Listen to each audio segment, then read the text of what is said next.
Brian Baldinger is presented by our proud partner, Golden State, serving the Bay Area for 3 generations. Building better starts with Golden State. When you succeed, we succeed. Visit goldenstatelumber.com. Spadoni in for Bonte. Lubman in for Joe Shasky, the morning roast here. And we got Brian Baldinger. You know him, you love him. Former NFL offensive lineman, current analyst for NFL Network, and our 95.7 The Game NFL Insider. Brian, how's your Christmas, man? How you doing? Hey, Joe, my Christmas is good. I worked on Christmas Eve, but, got back to my house in Florida here. We had a good time. So, watched a lot of the games on Christmas, obviously, was there for the main event. I'm just asking, like, Bonte and Shasky, are they just in depression? Oh, they can't show up for work yet? They're having meltdowns, Baldy. They're freaking out now. I mean, their guy Brock Purdy had 4 picks, and maybe we'll start there, Baldy. What happened there? I mean, people are calling it, and listen, there he is right there. There's the drop. He's having a meltdown. Those 4 picks, take me in there, because a lot of fans they're calling them fluky is the word I'm hearing. A lot of them were fluky. When you heard that term fluky, because for me, nothing that the Baltimore Ravens did seemed fluky to me. It seemed like they punched the Niners in the mouth early and often in that game, and they rattled Brock Purdy. What did you see on those interceptions? Well, the first one, it's an opening drive, 1st and 10, you're at the 15-yard line, and the Ravens play a matchup zone. And so you can run all the motions and the shifts and formations at them. They don't move. Like, all they do is wait for the ball to be snapped, and they drop and expand into their zones. And as a player, like Debo going to the post, comes into his zone, Kyle Hamilton is on a half-field safety. He's looking, at a little smash route concept by Kittle over there and Ayuk, and there's really nothing for him to do. So he immediately puts his eyes on, because they play a matchup zone, all 11 players on every play always have their eyes on the quarterback. So they're not man coverage and turning their back or anything like that. So when Brock let that one fly to Debo, he wasn't really, it's not that he didn't see Kyle. He just didn't think he was going to jump it like he did. And that can happen. You don't like to have red zone, turnovers like that. But that's a product of their defense. And then look at the second one.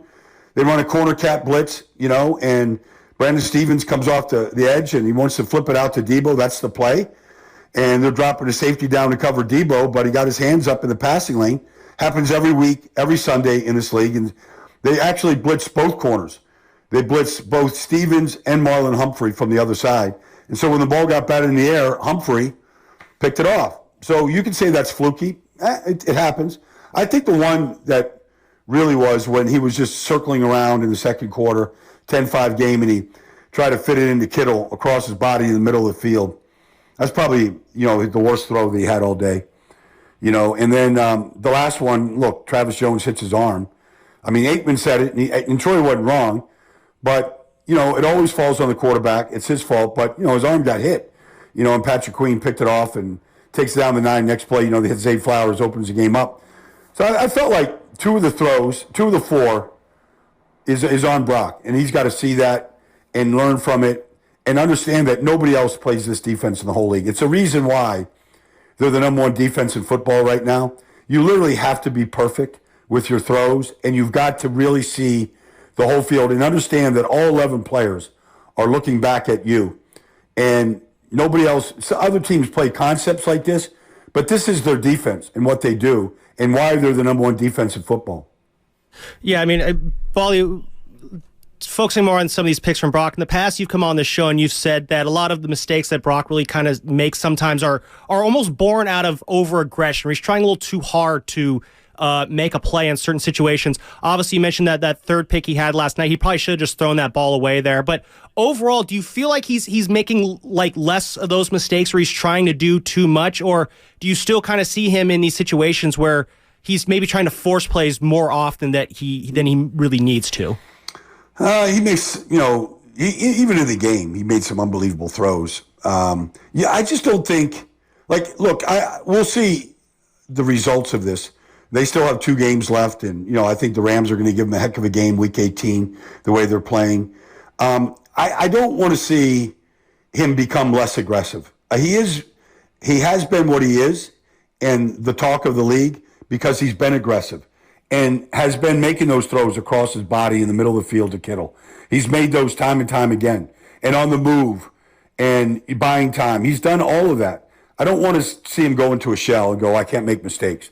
Like, that's not going to benefit this offense, and they're not going to win a Super Bowl playing that style. Brian Baldinger joining us here on the Morning Roast. Spadoni and Loveman in for Bonte and Chasky. And Baldy, on the other side, Lamar Jackson. I mean, stopping this guy, other than the refereeing, stopping him in the end zone. By the way, real quick, what do you make of that? Like, how is that not a rule where a ref, I mean, he didn't mean to, but he trips the player. Shouldn't that be a dead ball there? Like I've never seen that before. Well, you've seen it. You haven't seen it in the end zone like that led to a safety, but you see it in the middle. Back when the umpire was, in the middle of the field next to the middle linebacker. I mean, the reason why they moved him from there is because he kept interfering with all the stuff in the traffic in the middle of the field. You'll see a back judge trip, like in his back pedal when the ball's like deep down the field. You'll see that from time to time, but generally he isn't tripping another player. But you're right. I mean, it does seem highly unfair that Lamar is escaping the rush. He just happens to be in the end zone, and because the umpire trips, he trips over him. It doesn't seem right. It's not like you tripped over, a blade of grass. You tripped over a real person trying to get out of the way. That was the thing. It was absolutely unbelievable. But you know what? The Ravens didn't care. They ended up going on and winning the game. But Lamar Jackson, did he steal away the MVP from Brock Purdy on Monday? Well, when Joe and Bonte asked me about it last week, about the MVP and is Brock, the guy, I was like, well, let's just see how things go against Baltimore, because it's going to be the ultimate test. Obviously, it didn't go very well. But I've been saying this now for most of the year, but I'll say it again, because if you go down at Levi's Stadium there, there's McCaffrey and Trent Williams and Fred Warner and Debo, and it's all stars. Like, you feel like it's like just a star-studded affair. But I've been saying for much of this year that in a league full of stars, and there's a lot of stars, the biggest star is Lamar, because he's indefensible. And maybe you can get him to turn the ball over, and you can, Cleveland did this year. He threw a pick six, and it was probably the deciding play in their loss to Cleveland. But, he doesn't ever go into a shell because he turned the ball over. He's turned the ball over because he's trying to make a play. And, the throw to Aguilar against Verrett in the end zone, only he can. I mean, other guys can make that throw, but he does that every week. The touch throw to Zay Flowers, after the Patrick Queen interception, is just a perfect throw over Fred Warner, Dre Greenlaw's head.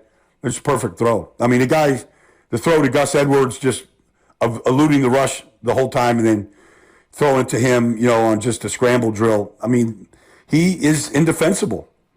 I mean, it's unbelievable. And a guy you mentioned there, because of all the star-studded names, is Christian McCaffrey in regards to the 49ers. And, we had a caller on Brian in New Jersey right before you came on. Was like, why the hell didn't they just stick to the running game more? It felt like they got a little pass-happy there, Brian. What did you make of the 49ers kind of, I don't want to say ditching it, but not having a run-heavy game plan against the Baltimore Ravens? Because you mentioned that you just gave us the whole breakdown of why they're so hard to pass against. You got to be damn near perfect. Why not lean on McCaffrey more?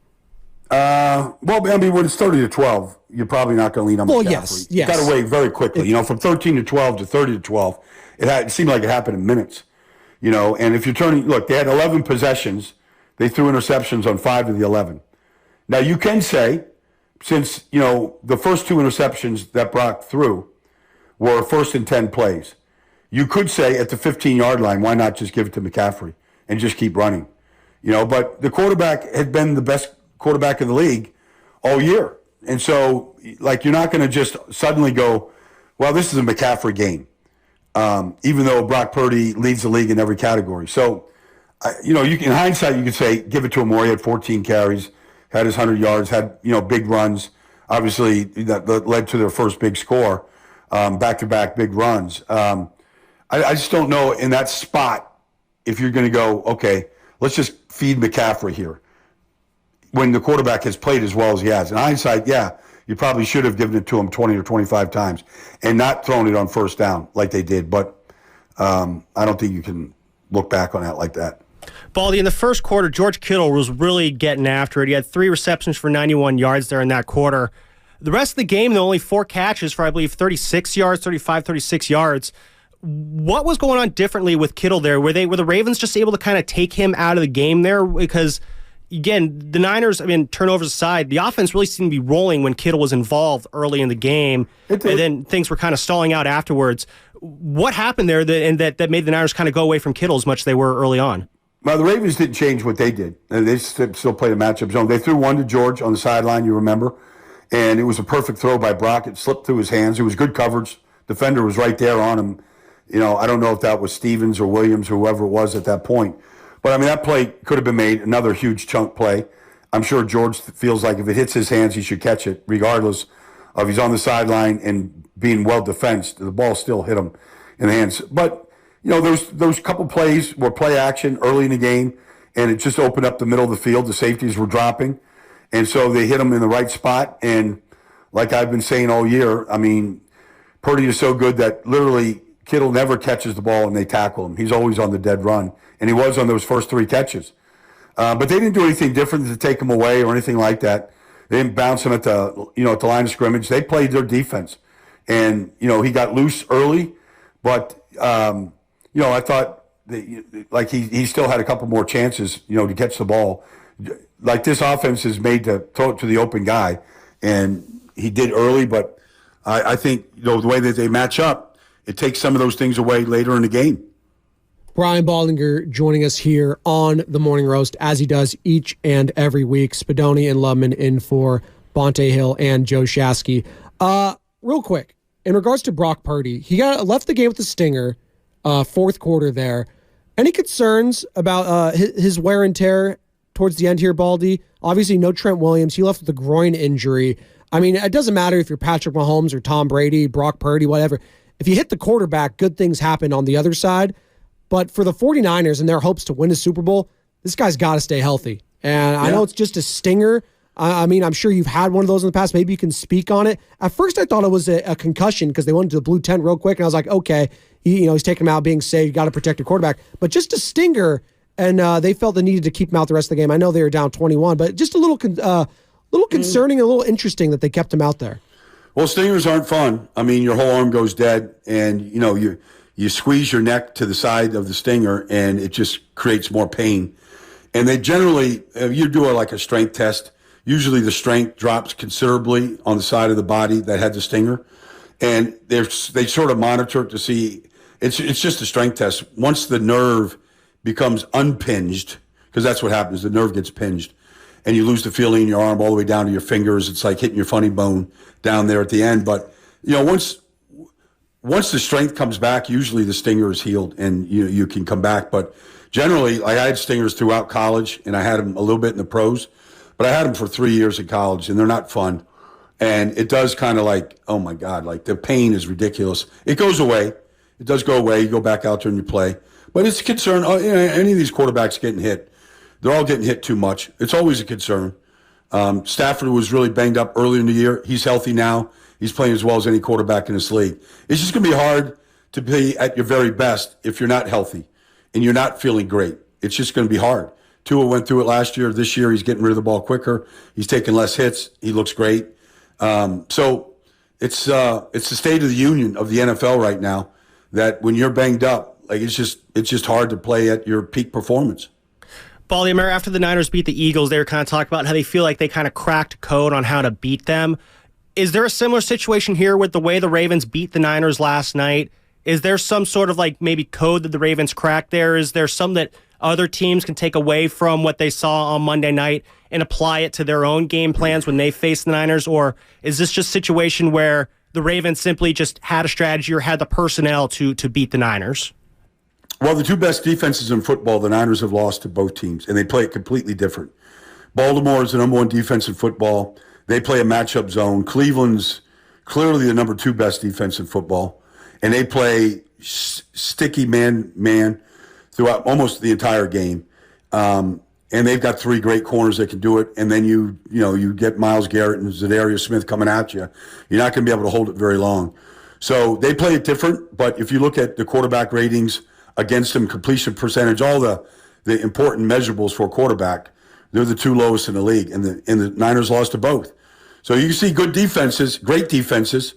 The idea that this team can go up and down the field and not turn the ball over, I don't think that's going to happen.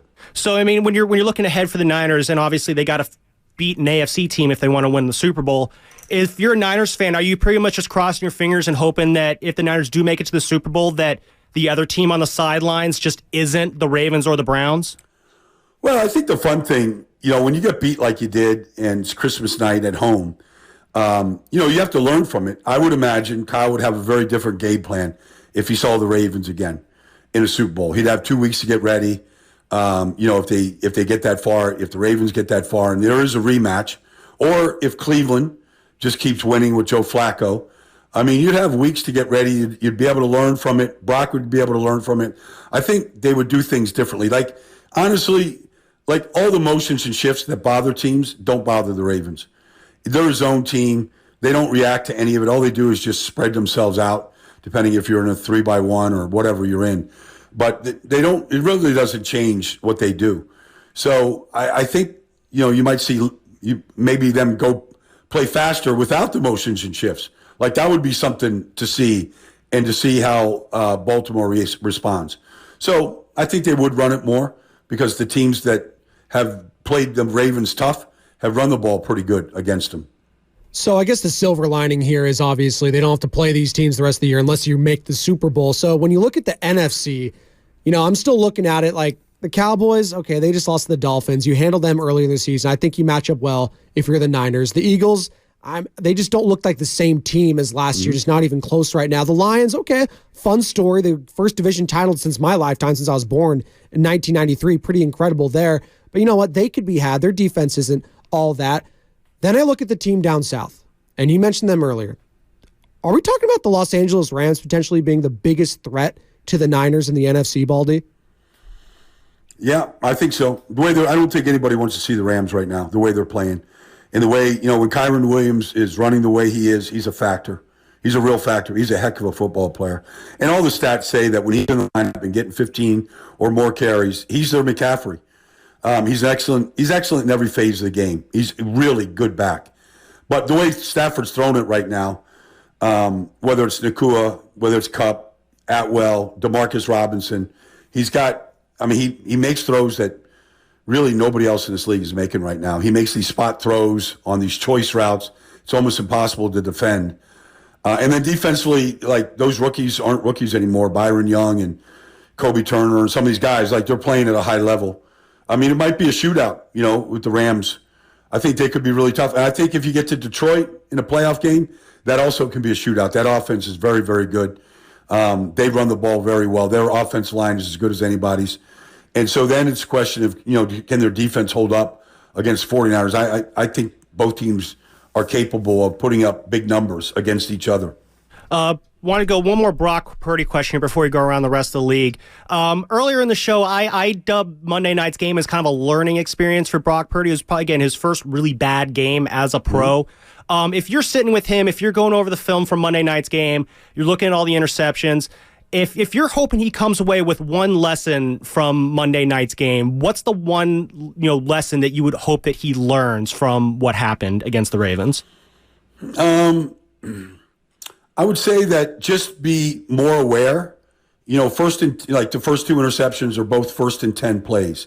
You don't have to make that play. Even if Brandon Stevens is coming off the slot and coming right at you, you don't have to make that throw to Debo. You can throw that ball into the ground. You can take a sack. You can, on the first interception to Kyle Hamilton, I mean, you can check it down to McCaffrey for a yard. There's other places to go where you don't have to be. It's too early in the game. It's first down. There's too many other plays that can be made that maybe you don't have to just stay on script.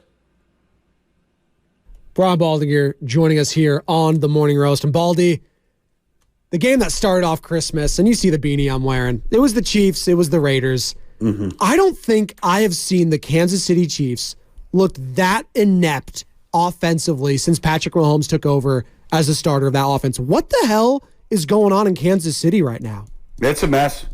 It's a mess. The details, you see Marquez Valdez-Scantling lining up off sides again. You see Travis Kelce dropping a pass on the sideline that he never drops.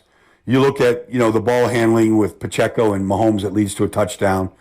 You see Mahomes throwing it on the outside to, who have Justin Watson and Jack Jones picking him for. I don't know that I've ever seen Mahomes pick six like that.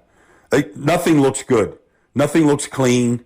Nothing gives you confidence that they can drive the field. And what has really just completely gone away are explosive plays. They don't have explosive plays in their playbook right now. They can't get the ball down the field. And it leads to these gadget plays and some of these other things. And when they get penalties and they get backed up right now, it used to be 2nd and 20. All right, let's go. The Chiefs were going to convert that. I don't know that they feel like they can do that right now. And on the flip side there, the Raiders defense and the job that Antonio Pierce has done in Las Vegas is pretty incredible. I mean, they went from, Devontae Adams, Josh Jacobs, Darren Waller last year to an offensive type of team with not a great defense to the inverse in these last 7 weeks or however long he's been there. I agree. I mean, does Antonio Pierce deserve to be the head coach full time next year? Yeah. I mean, because he's leading this team. I remember talking to Max Crosby right after Antonio got the job, and they'd won the first game or whatever. It wasn't against, I forget who they played. But I remember talking to Max, and I go, do you have enough in your locker room to turn this thing around? He goes, we absolutely do. And I didn't really believe him at the time. I thought it was just what you should say. Yeah, we have everything we need. But really, I think Max, along with Antonio Pierce, has changed everything. Nobody practices in this league like Max Crosby. Nobody plays harder. Nobody plays more plays ever in this league. And it's contagious now. Now you're seeing, Malcolm Kuntz. Now you're seeing, Tyree Wilson, who looked like a mutt the first, 6 weeks of the season. But you're seeing just the effort across the board. And then you stop seeing the breakdowns on the back end of their defense, which they were, noted for. And they're just, so now I know they're paying attention and they're locked in. But, they kicked Kansas City's butt. Their defensive front kicked their butt. They couldn't run the ball. Mahomes was under duress. Crosby was chasing Mahomes all over the field. I mean, it was an impressive performance. They physically whipped him at the line of scrimmage. Baldy, sticking here with the AFC. I mean, obviously we spent a lot of time talking about the Ravens and the Browns so far today. The Dolphins got a very big win over the Cowboys, though, this weekend. Are they looking like a team that could, be the biggest threat to the Ravens in the AFC? Do you see them as a team that could potentially knock the Ravens out of the playoffs on that AFC Well, they play side? this week. They play this week, so, we're going to get a big test. We're going to let it get decided on the field. I think, the health of Tyreek is important. Getting some of their offensive linemen back is important. But I think Tua is going to have similar problems to what we just saw on Christmas night. Because all of their, they motion and shift just the way the 49ers do.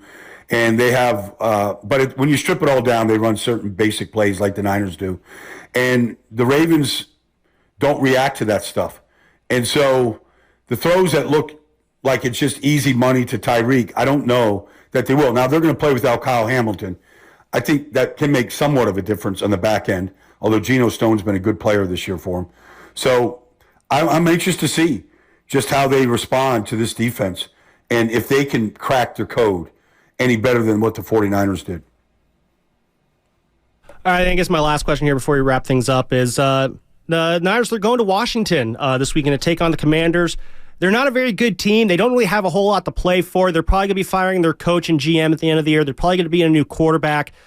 What is there any sort of potential troubles the Niners could run into this weekend? And I know going on an East Coast road trip this late in the year can kind of be a bit of a drag, but what potential, stumbling blocks or potholes could the Niners face when they face Washington this weekend? Well, they went to Philadelphia a couple weeks ago, and that wasn't a stumbling block. I mean, I think this is a get-right game. I think it's a bounce-back, get-right game. You get Brock Purdy's going to put up, I think, a good number against this defense, which is mind-blowing just how poor they are. Nobody's given up more passing touchdowns than the Commanders this year. I think this is a get-right game for everybody. I mean, you want defensive stats, you want touchdowns, you want passing yards, you want McCaffrey to lock up the rushing title. I think this is the game they do it. They have two very good defensive players at defensive tackle. I don't see many pass rushers on the edge. And in the back end, they make a lot of mistakes. I just think this is a game you bounce back from. No, yeah, Washington's an absolute mess right now. They're probably looking to clean house this offseason. Where are you at this week, Baldy? Well, since it's New Year's Eve, I figured I wanted to be close to home to enjoy New Year's Eve, even though I got to work on New Year's Eve. I got to do a game. I'm just going to do the Arizona-Philadelphia game. Okay. It's right in my backyard, and then I got to go over to NFL Films and do these network shows, wrapping up, week 17. So it's not going to be like I'm not going to be banging pots and pans out my back door, at midnight. But we'll be talking football at midnight, I'm sure. There we go. I'll bang some pots and pans for you. Yeah, thank you. Really quick, again, I know we said one more, but we got the college football Final Four this weekend. That's right. You got any picks there? Bama, Michigan, Washington, Texas. How does that look? Win. Like I'm all about Michigan in this thing, and I like Nick Saban, I like Texas, I like all the 4 teams. But I'm just because I feel like if Harbaugh wins it all, he's going to come to the NFL. Oh yeah, and I want him in the NFL. That's where he belongs. He's a great coach, and we need great coaches in the NFL. We have too many lousy teams this year. I want Harbaugh coaching the NFL. I feel like if he wins it all, that's his reason to leave. I've done everything at Michigan I can do. Man, where's he going to go to? That's going to be the question. If he does Chargers, they got a quarterback. They need a head coach. Bears, what are they doing? They've been playing better. So a lot of questions there. But Baldy, we appreciate the time, man, on this Christmas week, heading into New Year's. Thank you so much, man. All right, guys. Happy New Year to you, man. Happy New Year. Brian Baldinger here on the Morning Roast.